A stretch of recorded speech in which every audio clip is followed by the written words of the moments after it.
So baby moon this weekend, huh? Yeah, baby moon in Mendocino County, California. It's going to be beautiful. Little River, California. That's going to be pristine. And I can't wait to hear about that. A lot of little R&R Oh yeah, for you guys. I was able to sell Teresa on our baby moon being when we went to when we just went to, gosh, where the heck do we even go? I've been traveling so much. Ireland, Ireland. UK, Yes, I North was able to Carolina. convince her. Thank you. I was able to convince her that London was a baby moon. That's solid. But an international destination for you. It's pretty swanky. Very well done. She like just the fact that it was an attachment to another trip. She wanted it to be like a standalone, and I'm like, dude, You know come what? on. Standalone or not, it's all about getting efficiency. You're already on that part of the world. Why not Yes, just hop over the channel and boom, your baby moon has begun. it's official. It's efficient. It's official that it is the baby moon. Yes. Also, have some empathy for my bank account, please. For the love of God, we're traveling. We're doing enough. Please, please. What does she want you to do? Like fly back to San Francisco and then fly back to London the next week?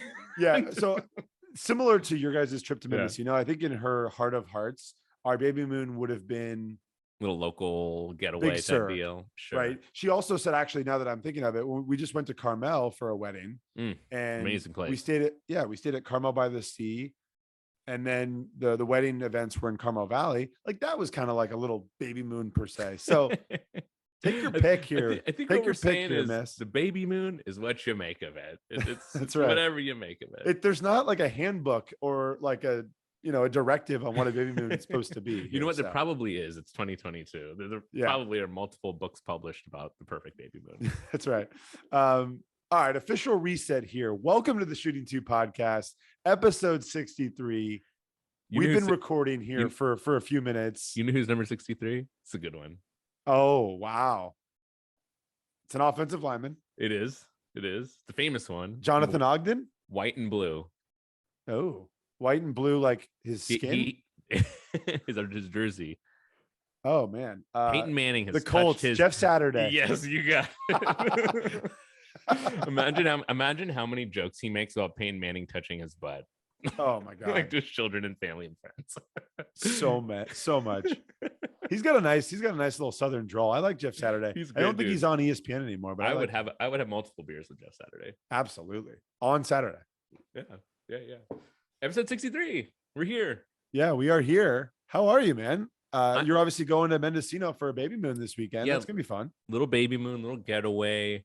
I like what you said before we started recording. It's like you have 19 things to do before you even pack to go on your trip. Like it's not 20 things to do. You have 19 things to do before you pack. But you're going. And by the way, when that's the case, the flight's always at 7 a.m. in the morning, so you need to be at the airport by 5:30. Progressive commercial. We got to be there an hour and a half. Right. 2 hours so so you had 19 things. You probably should make it 20 and pre-book that Uber, like to make sure it's there at your house. Oh God, it never stops. It never stops. Never. Now, before we talk about your impending trip, I wanted to just let the swishers know.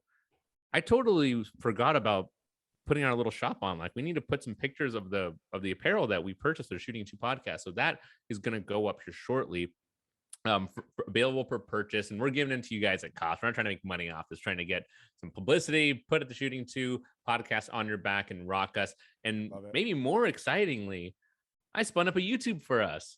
So if you just don't love listening to us on Spotify, put us on your iPad, throw us on in the background while you're working or whatever, laugh along with us. It breaks down another wall in that audience host interaction. So look out for that. Just look up Shooting 2 Podcasts on YouTube, hit us on the gram, look at some of our apparel. Love that. And back to you, sir. New York City.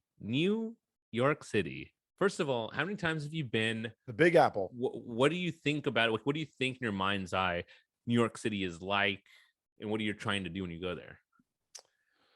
That's a good question. We're going to be there Monday through Wednesday next week. So we've got a wedding in upstate New York. So when we fly in tomorrow, it's going to be a quick, grab the rental car and get out of Dodge. But when we were back in New York, we're going to a Yankee game. I'm really stoked, honestly, to see my first Yankee game. That's a bucket list. I can't wait to go up to the Bronx and enjoy that. Yankees having a pretty good year, by the way. This is a sports podcast. I don't know if we want to get into that. Very good year. Very good Whether team. Aaron Judge 6 run or not, incredible team. Like, yeah, it's baseball. There's no world in which the Yankees shouldn't be spending the most money and shouldn't be beating everybody to a pulp. This is true. I'm actually, speaking of that, I've been watching The Captain, Derek Jeter, Derek Jeter documentary on ESPN, and what it's making me realize, because all of those Yankee teams and those individuals have been Tino like Martinez, Bernie Williams, Chuck Knobloch. A couple of them though, like some of them have been like memorialized as these legendary figures in sports. Joe Torre was just a lucky son of a bitch. He had a great team, incredible team. Yeah, he had been fired from 3 other teams. He had Roger Clemens. He had so many pitchers. It's ridiculous. It was ridiculous. Derek Jeter, I'll be honest, even though it's about him, I'm kind of getting the same vibe. Like, he's definitely a winner, great attitude, great leader, but like, dude, that documentary was made for the Yankee fans. That was not made for anybody else. Like, no one else is like, oh wow, like he was such a champion. No, like if you're ESPN, you have The Last Dance out there, and then you have The Captain. Like, give me a fucking break. Like, you can't. And that's what happened, right? The media cycles, like, oh, Derek Jeter, is he like Michael Jordan? No, the answer is no. Like, that whole Yankees team, to your point, it was just like good timing for everyone. And Jeter, to his credit, he is like, and I'm Reggie Jackson, Mr. October, but he was like the modern day Mr. October. He would come up clutch when it mattered, but it's just not the same as being the best ever at your sport. Well, I agreed. And not to mention, like, it was the 90s in New York. These teams were winning. New York was back. Derek Jeter's a good looking guy. Like, he's the face of the franchise, right? Of the league. But I will say, directed by Spike Lee. And New York, sure. So the storytelling's been good. Like, I've actually been impressed by, they've taken us through the years and some of the wins and losses. And it brings me back to when I cared about baseball. Like we've talked about on this podcast, the 90s, the Braves were good. The Orioles were good. Like, it was a fun time. Back to New York. I think of food and I think of drinks. I think of going out. I think of nightlife. I think of money not being something you think about, because you can't, because everything there is top dollar. And look, like, the last few times I've been in New York, now that I'm a little bit older, I feel like and obviously with Yelp and Google and all the things we can do, like, I've hit some incredible restaurants. we've done some really fun stuff.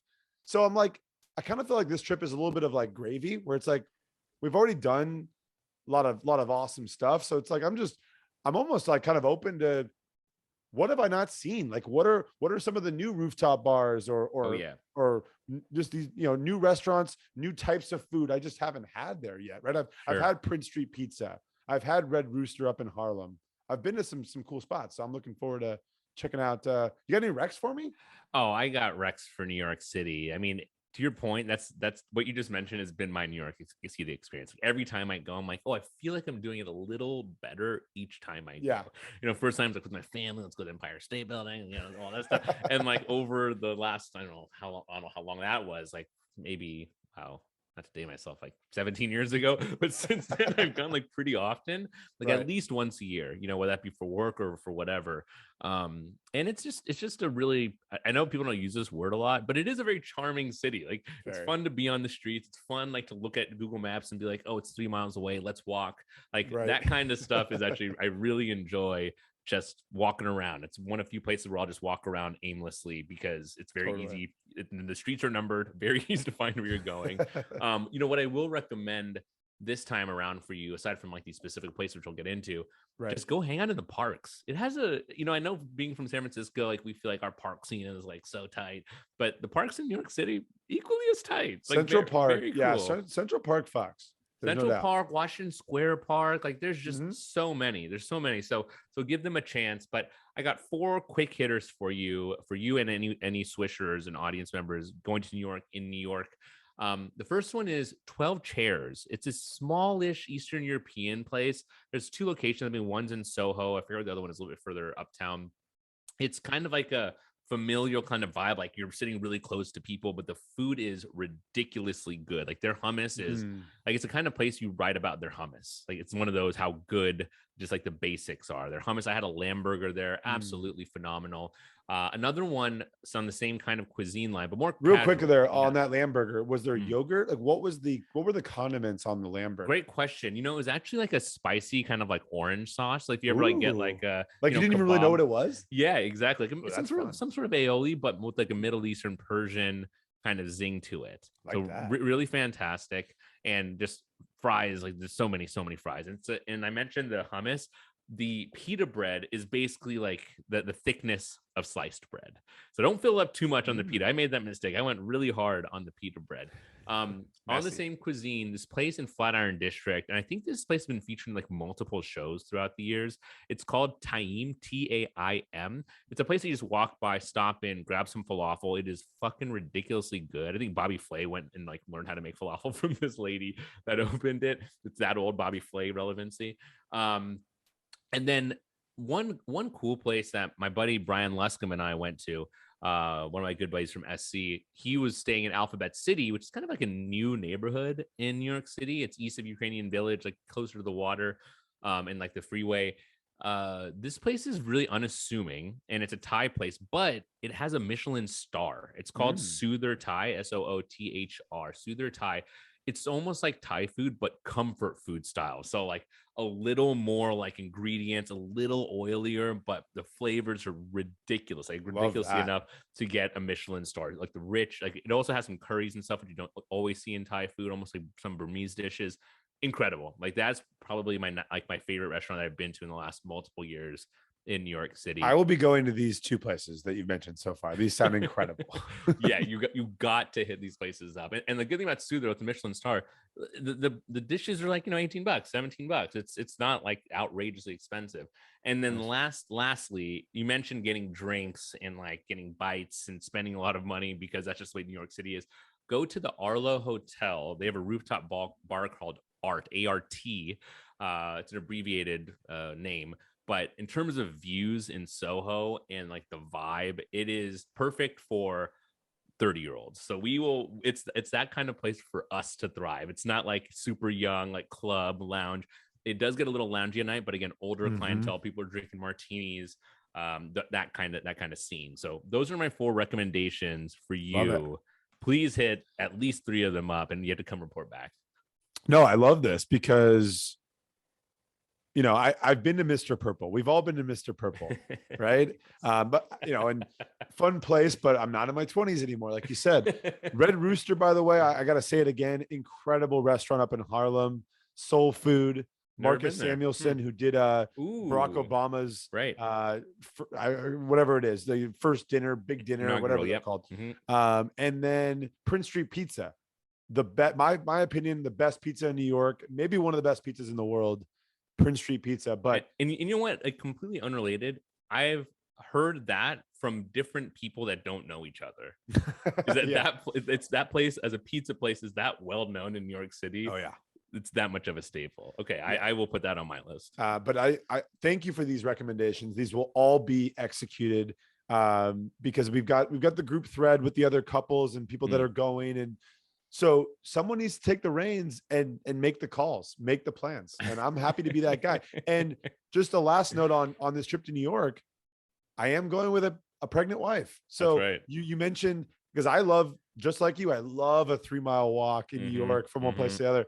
I doubt that's going to be in the cards this time around. We've already been to the High Line. We don't need to do that.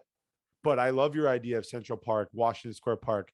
Not even necessarily need to walk around a whole bunch, but like find a spot and chill. Just sit. People watching in New York City. Yes. Number one recreational activity is just people watching, especially in the park. Now, on the note of being with a pregnant wife, my wife is notorious for just always doing shit, like hyper productive, always getting shit done. And I jokingly asked her when we were at I forget what airport we were at, but there's a connection. It was a long walk. And I said, why don't you just ask them for the wheelchair? And I meant that like half jokingly, but also half seriously. So like, ladies, let me know, like, why not? If you're pregnant, ask for the wheelchair, ask to be wheeled around. I don't think the airport would say no, but you know what? I'm a huge proponent of mobility, especially for pregnant ladies carrying around our children inside of their bodies. Take the wheelchair. Right on. Preach. Right. So you know what, you need to float this by Teresa, your wife, on your way, because look, when you land, the walk from the terminal to the rental car place, that's gonna be long. That's a long Definitely. walk. Absolutely going to be long. Now, you're going to Mendocino. That's going to be incredible. Like we said, the Little River Inn. I gotta promote that dinner spot. Okay. Fantastic. I'm assuming. Have you been to Mendocino? Yes, I have been a few times, just like Okay. on road trips north, or we just stop by like for a night. I've only stayed 2 nights there overall, mostly driven through. Okay. Okay. Well, you're gonna have a fantastic time. There's I think it's the Glass Sand Beach. Right. Lots of good stuff to do. Some cool breweries if you're looking for a little bit of a Yep. little bit of more casual experience. But that's gonna be a blast. And I'm sure again a lot of R&R for you guys. Oh yeah. So enjoy. Again, we're in our 30s. I'm excited to do a whole bunch of nothing like that. I'm just gonna go and sit. Just go sit. As you should. Well, when we come back from the break, I scream, you scream. We're gonna talk ice cream. Last time we talked ice cream on this podcast was episode 46, where we omitted ice cream from our dessert Intentionally. bracket. People still bring that up to us, by the way, still bring it up. And Absolutely. then even before that, we talked about ice cream nostalgia back in episode 17, which was, and I remember this podcast was right when I started learning how to put sound effects in our episodes, and it was a sound effect of like an ice cream truck, and it sounded like someone is going to get murdered, almost like an it ice cream truck. How's that for an egg, Swishers? Go back and listen to when we were playing what sounded like murder music and creepy children screaming, running after an ice cream truck music. We talked about 2-ball screwballs and Ninja Turtle, Gumball Eye ice creams, but we never actually talked about like the real deal Holyfield ice cream, like just straight up milk, churned butter, freeze that bad boy. And we need to give it its due. And I see the floor to you, sir. Like, you wanted to talk ice cream, tee it up. I do. It's summertime. Ice cream is fantastic, even though again we intentionally omitted ice cream from our dessert bracket. It doesn't mean you and I don't love ice cream. Love ice cream. We love ice cream. But I like it when I think of it in its best form. It's a couple scoops next to a piece of pie. Ooh, but having said that, I was gonna say waffle cone. Yeah. You like a waffle cone? Call me a psycho, but I order a cup. I typically go cup. Yeah. You don't strike me as a cup guy. I'm a cup guy. Yeah. You know what? I was gonna guess sugar cone. Oh, really? Okay. That's a hit. But I think we need to talk ice cream, and I think we need to do it a few different ways. There's a ton of flavors, right? Oh, yeah. So I think it's important that, being that this is a sports podcast, we need to organize things a little bit in terms of the ice cream flavors. So sure. Who is in the Ice Cream Hall of Fame? What flavors are first ballot Hall of Famers in the Ice Cream Hall? What flavors get in, but they get in after a few years of voting and a few years of being on the outside looking in. And then who just doesn't make it? Like, who doesn't make the cut? Yeah. We should talk ice cream brands. And I don't know where, is this Hall of Fame just flavors? Like, let's start with the shittiest ice cream flavors. Okay. I want to start with the ones that we will probably never discuss ever again in life or on this podcast. First one up, rainbow sherbet. Really? No way. I like rainbow sherbet. I gotta way. It's not ice cream. What are we doing here? Like, first of all, talking about places, rainbow sherbet reminds me so much of Baskin Robbins. Oh, yes. Oh, it's the only sherbet flavor they have is just that one. Well, they had limeade, I think. But for me, rainbow sherbet, it not only is it on the outside looking in, it doesn't even finish the season with like over 500 record. Wow. So this really brings up a good point. Our child taste buds, our child preferences when it came to ice cream versus now. I would argue with you forever on sherbet. I used to love sherbet, the rainbow sherbet. I could probably get on board with leaving them out of the hall. If I'm an adult and I'm showing up at a Baskin Robbins right now, you know what I'm not getting? I'm capitalizing on an opportunity to get the most decadent Yeah. effing flavor. I'm not going for sherbet. Now, speaking of Baskin Robbins, rum ice was a non-chocolate sort of sherbety flavor I used to go for routinely. Another one that I would leave out of the hall, cotton candy flavor. Or Weird. bubble gum flavor. Like just no. Also reminds me of Baskin Robbins, but no, Yes. not a fan of anything that's. I'm more of a savory. Like, give me the sweet and savory flavors. Don't give me like there's just straight sugar to the dome flavors. I agree. Now this is a cult favorite, and I occasionally would go for some coffee ice cream, but believe it or not, pretty unpopular, I think, overall. Overall, definitely unpopular. And I feel like coffee ice cream is one of those things that hit or miss depending on the brand. Like straight up Baskin Robbins or straight up Haagen-Dazs coffee, I'll likely take a pass. Bring out some Talenti coffee flavored ice cream or get me some like coffee with a little fudge in it. Now we're talking. And on that note, for me, the coffee like Jamocha almond fudge or any sort of like bean plus fudge combo, it's not quite chocolate, but it has like the hints of chocolate. I think that's a Hall of Famer. I think the nuts like bean / fudge combo, I'm all in on that for the Hall of Fame. I can get on board with that. No, I think there's some obvious ones here. I personally don't love chocolate ice cream, but it gets in probably. Yeah. It gets in. Vanilla, of course. Yep. I think French vanilla also gets in, but I prefer my vanilla straight classic with the bean specks. But what about Moose Tracks, which is basically just vanilla ice cream with like I think peanut butter cups or something in it? Yeah. Well, it's not in the hall necessarily, but it's definitely like a young star. Okay. Has it stood the test of time? No. I don't know. No. I don't know. No, because my point is I'm not super sold on, hey, it's vanilla ice cream and we just throw something delicious in there with it. Like I don't subscribe to that method of scoring and ranking based on if it's just something delicious with vanilla. I like that. Now, when you say something with, my dad, I'm thinking of Pops. He used to cut up strawberries or fruit with a bowl of vanilla ice cream. Oh, you're adding a different element though, and that's like not just the ice cream. You know what I mean? That's toppings, etc. Now, not to take us, go ahead. No, not to take us completely off the beaten path here, but speaking of toppings, remember when Pinkberry and Yogurtland were like the most popular thing on planet Earth? Like, first of all, that was insane. Like that period of 2 to 3 years where it was just the hottest thing, like best thing since sliced bread. Like I as I was getting ready for this segment, I couldn't help but think back to it. Like it was a Friday night thing where everyone would like, girl, we're going to Yogurtland. Like that's what people would do to hang out. Froyo, Pinkberry. Can I be honest? Yes, please. I loved that time. Yeah, me too. Again, toppings are delicious. I love putting gummy worms with my yogurt. I don't know why.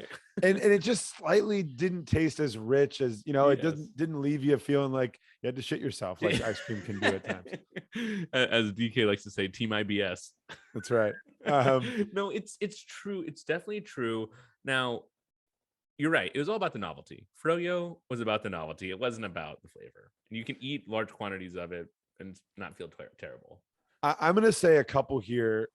Pralines and cream for me is a Hall of Famer. Butter pecan is a Hall of Famer. That's in. In my opinion. Now, chocolate chip cookie dough, of course. And I think chocolate chip cookie dough might be the Willie Mays of this Hall of Fame. Like that's a top 5 flavor of all time, without a doubt. Cookies and cream, Onik. I'm in. I am one top favorite Baskin Robbins flavors. Jamocha almond fudge number 1, cookies and cream number 2. We have talked about it explicitly on this podcast. My mom would get me the rolled up cookies and cream Baskin Robbins cake every single year for my birthday. You know which one I'm talking about? It's like a chocolate carpet rolled in cookies and cream, and then you just slice it, and it's absolutely phenomenal. My mom makes those homemade, and one year she made me. It was actually a pumpkin roll of carpet with mint chocolate chip as the ice cream. Now, mint chocolate chip, I think it's in the hall, but I think it might take a little bit to eventually get in. I think it's like the Tony Baselli of this NFL Hall of Fame this year. Like you're gonna have to wait 6-7 years, but we'll let you in. Chocolate chip, of course, is in. Pistachio Oh, I am a big pistachio guy. I like some non-popular flavors. I like coffee. I like pistachio.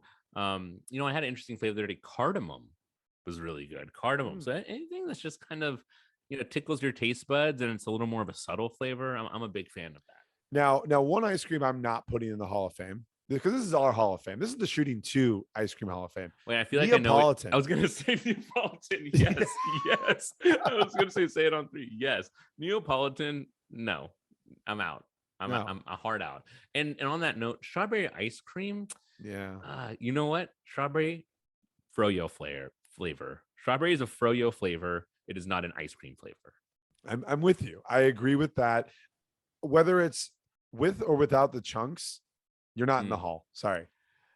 What about like the seasonal flavors? You mentioned Mm. pumpkin or like eggnog flavored ice cream. You're in? No. You're out. What was the eggnog? I'm absolutely out. What was the first one you mentioned? Like pumpkin pie. I can get on board with pumpkin, but I hate when someone serves me a pumpkin pie with pumpkin ice cream. No thanks. Like it's enough. Like enough pumpkin.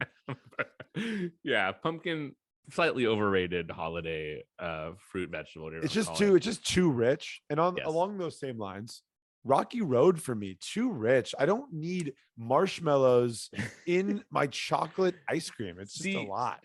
I say that today. But you know what I used to do when I went to Baskin Robbins? I used to ask for marshmallow sauce. You know what I'm talking about? They had like that pump of marshmallow sauce. I would get that. So I can't really hit. I would get Rocky Road plus extra marshmallow sauce. Speaking of rich, butterscotch. In or out? I'm out. Interesting.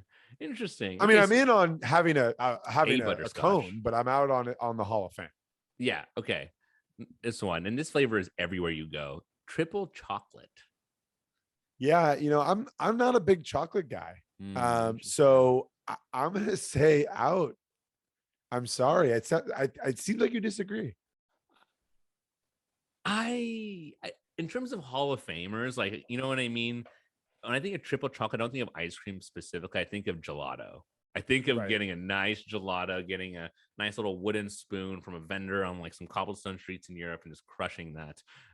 So maybe not an ice cream Hall of Famer, definitely a gelato Hall of Famer. I like that. Now, do we want to take this conversation to some of the brands? Because we've tried to not mention, Cherry Garcia or hey, are drumsticks in the Hall of Fame? But we'll get there. See, we'll talk. One flavor we didn't mention, which we have to. Yeah. Salted caramel ice cream. Are you a big caramel? And in general, caramel and ice cream, are you in on that? Because I think if so, that's a Hall of Famer. I think. First ballot, in my opinion. I'm the campaign manager for salted caramel to get into the Hall of Fame. I love caramel. I love it in my ice cream. It's fantastic. And then last one I had, not just because I'm Indian, but because this is actually delicious in my opinion. Yes. Mango ice cream. Ooh, so we're talking sorbet now. No, this is an ice cream. This is mango ice. Same way you have strawberry ice cream. It's just mango flavored. I haven't had it. I guess I can't have an opinion. Wow. Well, that's a pro tip. Putting it out there for all the swishers out there. Go try a mango ice cream. It is one of my favorite things in the planet. So for me, it's an Onyx Bhattacharjee Ice Cream Hall of Fame, like enshrined wherever my Hall of Fame is. It sounds intriguing. I'm interested. It's not, like I said, my flavors aren't for everyone. So I mean, at the end of the day, we named like 5 Hall of Famers, and they're the staples. They're the staples, right? They are. I also would put sorbet in the Hall of Fame, by the way. I know we said Sherbert's not, but sorbet, I think as a full encompassing category gets into the hall. All right. I mean, look, food is a very, very subjective thing, and if you're rolling with rainbow sorbet or whatever, let's do it. Well, yeah, it's a little raspberry. So you don't like sorbet? Come on now. and I interrupted you. You wanted to go places, brands. Yeah. I have to ask you: were you a patron of the marble slab, of the Cold Stone? I would go like on occasion. It was ridiculously expensive. And at first I was like, how novel. It's fun watching them cut up my ice cream with frozen little flipper mixer things. And then I was like, man, these people hate their lives. Like people that work there, and they see the line of 20 people, Yeah. they are not very happy with having to work at Cold Stone or Marble Slab. Yeah. So I'm glad you brought this up because I got a couple takes on Cold Okay. Stone. One is I've only been a handful of times, Yeah. and the motivation was my sister was a big Cold Stone fan. So like Interesting. we ended up there because of her. Whether there was one person in the store or 20, it always took 30 to 45 minutes. So That is so accurate. You're so not right. only is it so expensive, right. but it's time consuming. I want my ice cream experience and my purchase to be a quick hit. I already made the bad decision to have ice cream. Just give it to me now. I don't want to wait a half hour. Like I don't care. You're already making a decision to have just dairy intake, like just on the go away from a toilet, just straight into your belly. Wow. Now So Cold true. Stone was really hot, I know, around America. And in the Bay Area, there was a good amount of them, but at least in our specific little pod, it was only like there was only one or two locations. So yeah, I went a couple times. Not a huge fan. That was a craze though. What, like 20, 25, 20 years ago? It was an absolute craze. Like, why soft serve ice cream when you can just watch it get flipped around for a while? It just made no sense. And you'd pay $8 for like a scoop. You mentioned that the workers there seem to kind of hate their job. Yes. I kind of felt like they were almost, at least from my experience, like too happy to be working at Cold Stone. Like they thought they were You were fooled. This was like their career. You've been fooled. It's like Disneyland. Like they make you slap on a smile and get out there. Also, I feel like everyone listening to this podcast, every Swisher knows someone that worked at a Cold Stone. It's so true. Everyone knows one. You couldn't be more accurate. And honestly, besides Baskin Robbins, like that, there's not really other in-person like ice cream chains that I'm very familiar with. But I am curious. I'm gonna give you 4 brands, and you're gonna rank them for me. No explanation needed. Brand 1, Ben and Jerry's. Brand 2, Baskin Robbins. Brand 3, Talenti. Brand 4, Haagen-Dazs. Wow, that's a good question. I really like Talenti. It has come on strong as I've gotten older and my palate has gotten more refined. So I'm gonna go Talenti 1. This is tough because I do love Baskin Robbins I do love I do love Baskin Robbins as well, but Ben and Jerry's and particularly the chocolate chip cookie dough, it's so stacked with there's more cookie dough than ice cream, which I love that. So it's close. I'm gonna go 1A Talenti, 1B Ben and Jerry's, and then rounding us out, I'm gonna go Baskin Robbins 3 and Haagen-Dazs 4. I know Haagen-Dazz is expensive and decadent, and it's only one flavor, and it doesn't have any chunks in it. It's just straight ice cream. They've got different flavors, but it's just I don't know. No, I'm not into it. I'm not into it.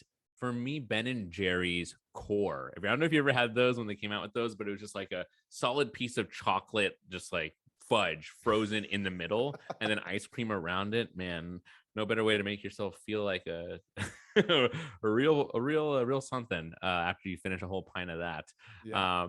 And then I would be remiss not to mention Bluebell Texas Classic. You mentioned pralines and cream. That's like their hallmark flavor, and nothing says Texas like pralines and cream ice cream from Bluebell. Now, sounds amazing. I had a realization prepping for this episode. I knew Dreyer's ice cream was a thing. I knew Breyer's ice cream was a thing, but in my brain, I did not separate the two whatsoever. Like, really? How dare you? Isn't it just the same in your mind's eye? Like, it's the horizontal carton that you get from the frozen aisle of any grocery store you've ever been to. And if there is a difference, please educate. No. So Dreyer's is actually a big tub that's tall. Breyer's is the long. Oh, see, long. Also, we were a Breyer's family. Like we almost got tattoos, Breyer tattoos. That's how I poked the hornet's nest. Yeah. Yeah. All these flavors we talked about earlier: butter pecan, pralines and cream, chocolate chip, cookie dough, mint chocolate chip. I've had all those in the Breyers. Okay. I've had very little Dreyer's, and Dreyer's, I think, like I always remember them for they had like French vanilla, and I fucking hate French vanilla. So Dreyer's sucks. I hope that doesn't come back to bite me. Like Dreyer's wants to sponsor the pod, or I get a job head of sales at Dryers. But yeah, I'm just not a Dryers guy. Breyers for sure. Now there must be something there, right? Like why are the names so similar if they're owned by different companies? What's going on there? I like to think that there's like a family rivalry, like a la Yes. Fargo or something. Like Yes. I ice hope to cream God there is. drama. I Yes, I don't hope think to there's God there is. anything. I don't think there's anything to it. I think they're just brands that get bought out by conglomerates. I don't actually know, but I'm assuming that's what they are, and that's why they can't stop making it. It's just like it's owned by. I'm gonna Nestle. Nestle probably owns one of them. Quick hitter Rossi reads here on Okay. Google. Okay, Breyers and Dryers. The question on the Google page is Dryers and Breyers the same? Dryers is I owned wrote by that question. Nestle, Oh, there you go. and Breyers by Unilever. Oh, Unilever. another conglomerate. So Okay. wait, they make soap and ice cream. Great. Soap, toothpaste, ice cream. Breyers started on the East Coast and Wow. expanded west. Dryers in the opposite direction. So there you go. Wow. So Dryers started in the West and went east, but you were a Breyers family. Yeah, we were a Breyers Wow. family. Wow. Your family was susceptible to their marketing campaign moving out west to California, I guess. Yes, absolutely. So now thinking about some more, some maybe they're cheaper brands when you think about ice cream, and they're sort of like a fusion ice cream brand. I mentioned it earlier. Drumstick, Choco Taco. Taco, yeah. Were you fans of these? Are you fans of? I liked Choco Taco and Drumsticks because this is back in the day when parents would just give me like $1.50 and I would just run down to the gas station on my bike with my friends. Yeah. Like that was. I know I'm not trying to date myself here, but that probably doesn't happen as much today in big cities. But like Lake Jackson, Texas, let me tell you, we would just get on our Huffies, drive down to a corner store gas station, get like a big gulp, get a Choco Taco. I loved how Choco Tacos had that like silver kind of wrapping. Love that. And then they're individually wrapped. Drumsticks. Yes. I was more of the drumstick guy because I loved how at the bottom of the cone they filled it with a little bit of fudge. I just savored that last little bite. So I agree. I think that just last bit of the cone with the chocolate is in the ice cream hall of fame as well. But you're just, right. just that part of it, not the full drumstick. I'm with you. Let's put it in there. Also, I used to love eating the drumstick and being OCD about making sure it was always as even as possible. Like if I take a bite here, I've got to go back over here, and then I got to get over here, making sure that everything was even from start to finish. Yes. Now, I also would love to. We don't need to tackle this, but I'd love to hear the Onic Texas starter pack. When you have your Huffy, you're going to get the ice cream for $1.50. Yes. What else is in that starter pack? Like, is it jean shorts? Yeah, Jinkos for sure. Medium high socks. Yeah, but I'm trying to remember the year. It was not at the point in my life where I rode bikes that were meant for my size of human. I was still riding like bikes that were too small because I thought that was cool. Of course, wearing Vans, knee high like athletic socks, nerdy glasses, a lot of hair. Oversized t-shirt handed me down for my sister because I thought those t-shirts were cool. The ones that had like the high school logo. It was like high school band. I was like, oh, this is so cool. I would go down to the corner store, get a soda. This is Buc-ee's. Everyone's in Texas. Buc-ee's is now huge. He was an alum from my high school. Huge chain across Texas. And I loved them because they had all the regular flavors. And then they had on the fountain, and then they had fountain flavor additives where you can just add things to your soda. So I would get a big gulp of Coke, add vanilla. That was my drink of choice, maybe 32 ounces or so. I would get a drumstick. Probably I would definitely get Warheads. That's like a no doubt. Love Warheads. Getting Warheads, and then I'd get sunflower seeds. So that was the trifecta. That's a fantastic haul. Yeah. The hand-me-down shirt that's like the high school logo, that surprised me a little bit. I thought you were gonna go with a Stussy, a No Rules. No fear, but I like the hand-me-down high school t-shirt. Massimo. I had some sister hand-me-down Massimo shirts. Damn right. Now, the last thing on ice cream here, and we could go. I mean, I could talk about this forever because I'd love to hear your like top 5 Ben and Jerry's flavors. But what I'd love to get your perspective on is the ice cream at the Safeway where you buy that it's the candy flavor of ice cream that say a Dryers or Breyers make. So it's like the Oreo Reese's or ice cream, yep. the Snickers ice cream. Are you a fan of these? I used at my high school, going back in the day again, for Yeah. $1. And the thing is, Texas public high school, the lunches were not healthy, but for $1, you'd get a king size Snickers ice cream bar. So Ooh, honorable mention, maybe outside looking in, giant king size Snickers ice cream bar. Used to yes. freaking love those things. Love God, those that sounds things. amazing.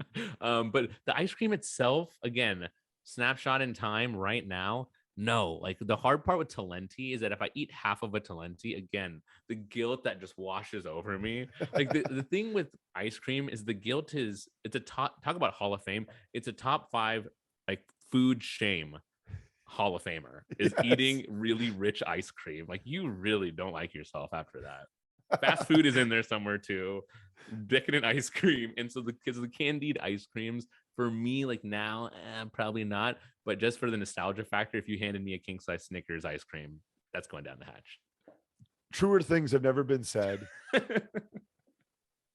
And that's all we got, I think. Yeah. I mean, we could keep going here, but we could keep going. But last thing I'll say before the break is the same brand that makes your cheese also makes ice cream. Tillamook, baby. love it.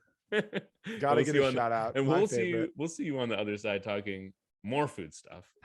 Well, this episode is starting to make me hungry AF. And this topic I think is a really, really good one that you lobbed over my way. Buffet strategy. You're at a buffet. First of all, we probably got to get into like what kind of buffets are we talking about here? Like, are we at a buffet at a wedding? Are we at a buffet at a restaurant? Like, what's going on here? Are we at a buffet at work where it's like the work catered food? Lunch or whatever? Yeah. But where do we start here? Like what's your strategy? What are you doing? I think we have to first start with what are you trying to do when you show up at the buffet? There's many different kinds of showing up at a buffet, right? Are you trying to fill up? Yeah. Like, are you showing up to fill up? That's number one. Number two is, are you trying to enjoy different kinds of good foods? Like, hey, there's a lot of good food here, and I want to try a little bit of everything. Mm-hmm. Did you maybe partake in some festivities before you showed up at the buffet? Yeah, some PEDs. Yeah, some PEDs to help you eat more. That's number one. Yeah. And each of these places I'm about to name, I think, bring up images of one of these types of situations. So for me, growing up, again, Texas thing, Luby's is like a cafeteria buffet style staple that, on Tuesdays, I think they had like $6.99 all you can eat buffets. I used to remember going there with my family.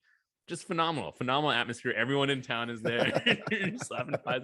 It's just I just have such good memories. Like their rolls, mac and cheese, chocolate icebox pie. I don't know if anything screams, I'm from the South, like chocolate icebox pie, which is basically just like graham cracker crust, cream, and chocolate. Like it's almost like a mousse inside. God help the tummies of Texas.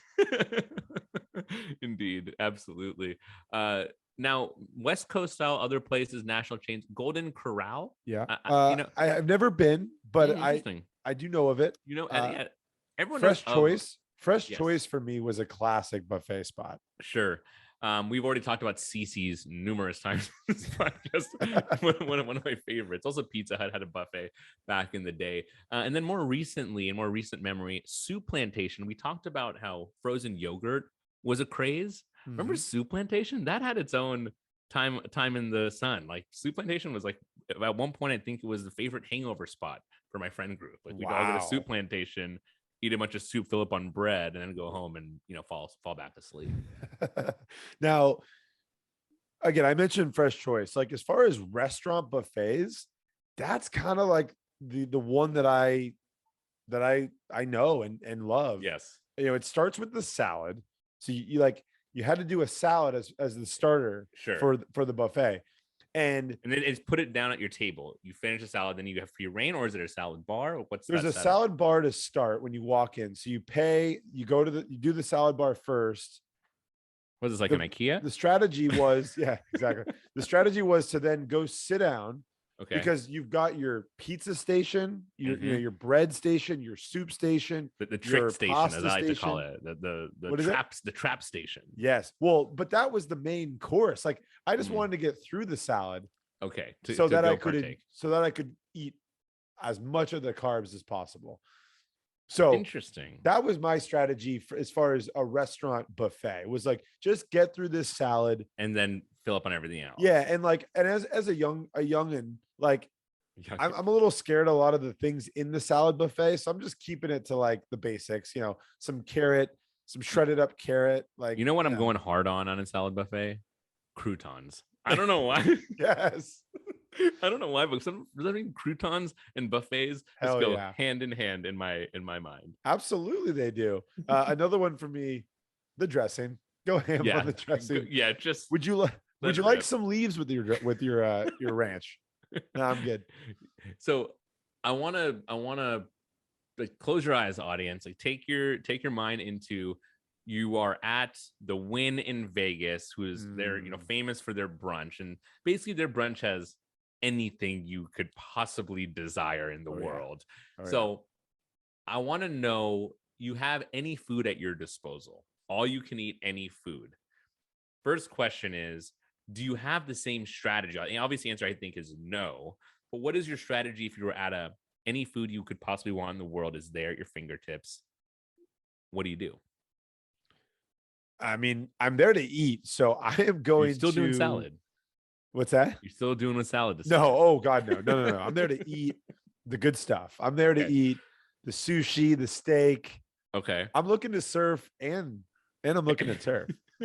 So I'm going for the good stuff. Like, give me the high-end proteins, the high-end seafood. That's what I want. That's interesting. So you're saying regular buffet, fill up on carbs, high-end buffet, kick the carbs out. You're going, well, the low-end buffet didn't have like the good stuff. So there, I'm well, for example, say the low-end buffet has like grilled chicken, oven roasted turkey, something like that. Yeah, it's a good point. I mean, maybe I'll dabble, but it's been under a yellow light for 15 hours, and like I'm not having meatloaf from anywhere like that. So yeah, I'm it's a different strategy. Because I've been to that Wynn brunch. I know what's good there, which is everything. Like I want to dig into all the mains. Now, of course, there's some good sides. Potato related dishes, some potato salads. I'm glad you brought up potatoes. That's a tough one for me. Potato dishes are hard because you don't want to fill up, but like potatoes au gratin, like, oh, come on. Or there's some French fries, for God's sakes. Like I'm getting after it. I think after you're done, all said and done at a Wynn brunch, you've consumed at least one plate of just potatoes. I think so, because like all the sides that I love are mostly potato based. I actually, I love steak. I love all that stuff. At a brunch at the Wynn, first thing I'm getting on my plate, and it's only thing I'm getting on my plate, crab legs, baby. I'm going all crustaceans, like crab legs, lobster. Now I oysters. say that, oysters. I'm so glad you brought that up. It teased me up perfectly. Last time I was there for the Wynn brunch, I was hungover as all hell, because that's what people do in Vegas. And I had this strategy, and I didn't even finish like my first plate. It was and at that point, the buffet worked against you. Yeah, it worked against me, and I was like, "What have I done here? What I paid $75? Like, I made a huge mistake." But usually, I will go for the seafood first, and then I will go for the steaks. And speaking of steaks, have you ever been to like a Fogo de Chão or like a Espetas in San Francisco, where it's basically it's like a Brazilian steakhouse? They come by, and like you either have like a green coaster or a red coaster, and like it's green, they're just going to come by and offer you different cuts. I'm ashamed to say that I have not experienced the delight of a Brazilian steakhouse. We're going. You and I are going to a Brazilian steakhouse, and we are going to fill up on. And when you go there, to my point, it's just straight all of these delicious cuts of meat, and then like very minimal sides. And there's a huge salad bar in these places that, I mean, I don't touch at all, but you could. I love this. So add that to the list along with Cheesecake Factory and Dave & Buster's. Dave & Buster's. So, yes, this is I've seen the billboards and I've seen the commercials for years, and I've always wanted to be on the other side of the velvet rope. So now we've got it on the calendar. Now, are you leaving room for dessert at a buffet? No, never. No.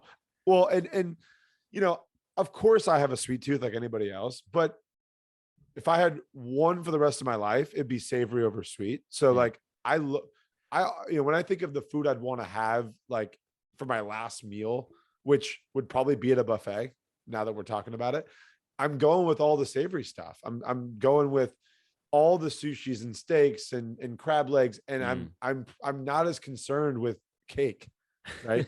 Like I'm just not. Sure. You sounds like you might be saving room. It depends on what ice cream, baby. Depends. Neapolitan? Depends on what ice creams. If you told me it was the Elite Eight of our dessert bracket waiting for me on the other side, ooh, I'm probably saving a little bit of room. That's and fair. Again, in a buffet is one place where I could just get a little bit of everything or one of everything and not finish it, not feel too terrible about myself when I throw it That's the right. away. Now, if at the buffet there's like a penne pasta with red sauce or like a chow mein, are you saving some room on the plate?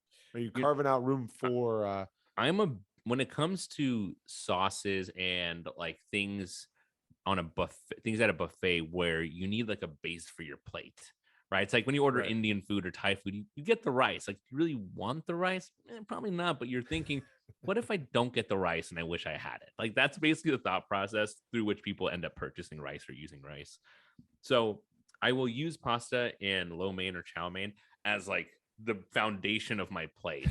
And then I will just load things on top of it, sauces, this, that. So it's more of just like, will I finish it at the end of that plate? Probably not, but it's just there to serve as that foundation. So that actually brings me to one perfectly doing another point I wanted to bring up, which is, sounds like you're making a pile. You're not, it's not like it's one layer on the plate. There's like Thanksgiving style. Like, yeah, yes. I only know one way to make a plate, and that's Thanksgiving style. Yeah. And I also then from that answer, I take it that you're not concerned about food touching.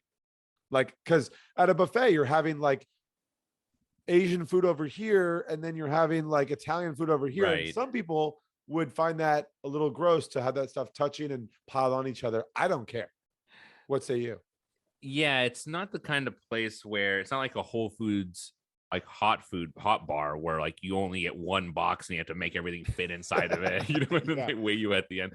No, like you can always go back and get another plate. So, yeah, I guess you could keep them separate, but at the same time, like, why? Live a little bit. I'm saving my time. I'm saving some trips, saving some time. Damn right, because you're hungover, and 20 steps is a big deal. If you learned anything, you only go to buffets when you're hungover. That's the one takeaway here for our swishers. I love it. It's a good remedy. It is. Buffet, drinking, sleep, buffet, sleep. You'll be a new you in no time. The last thing I'll say here, and I mentioned on the front end of this conversation, buffet at a wedding. Now, right. You had a beautiful plated dinner at your wedding. We had a family style at our wedding, which was phenomenal. And family style is kind of the hybrid between buffet and plated. Right. Buffet at a wedding, again, similar to family style, but you're actually going to get up and get your food.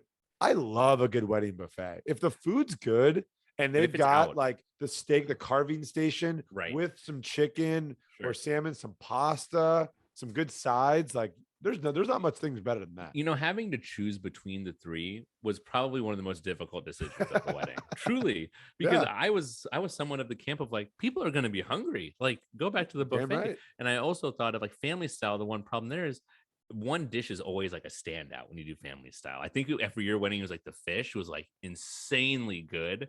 And so people kept going back for it. And then like eventually it was gone. I was like, oh no, there's no more fish, Yeah. So I think buffet has its pros. And the con of family style is things go cold really fast because it's just like out on the table for a while. So hardest decision ever, but buffets definitely have their place at weddings. So I don't subscribe to the belief that only one is like the right one or class. Right. No, I think it just depends on how good the food is, to your point, and like what kind of vibe is going on. Yeah, I mean, like a high-end wedding buffet. Ooh, I'm there. Hell yes. Now, I was so fortunate at your wedding to be seated next to a female who shall not be named, who didn't really want to eat too much, and I basically had a buffet plated style, which was fantastic. Oh man, the surf and turf night. Yes. Oh yeah. Oh, lucky you. I had a couple jumbo shrimps. Fantastic.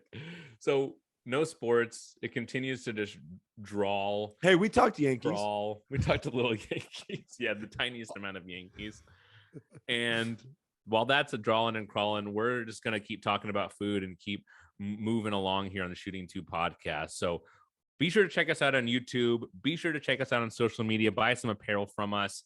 Subscribe, like, wish Andrew the best of recommendations through his Instagram, through social media for his trip to New York. Anything else, bud? Julio Jones to the Bucks. Let's go. Yay or nay? Yeah, I think it's going to work out. Yeah, team seniority. I'm in. I mean, Tom Brady's. Everyone can drink from his fountain of youth, so I think it's going to work out just fine for Julio. But thank you, Swishers. Thank you, Onik. That was a blast. And yay! Fantastic.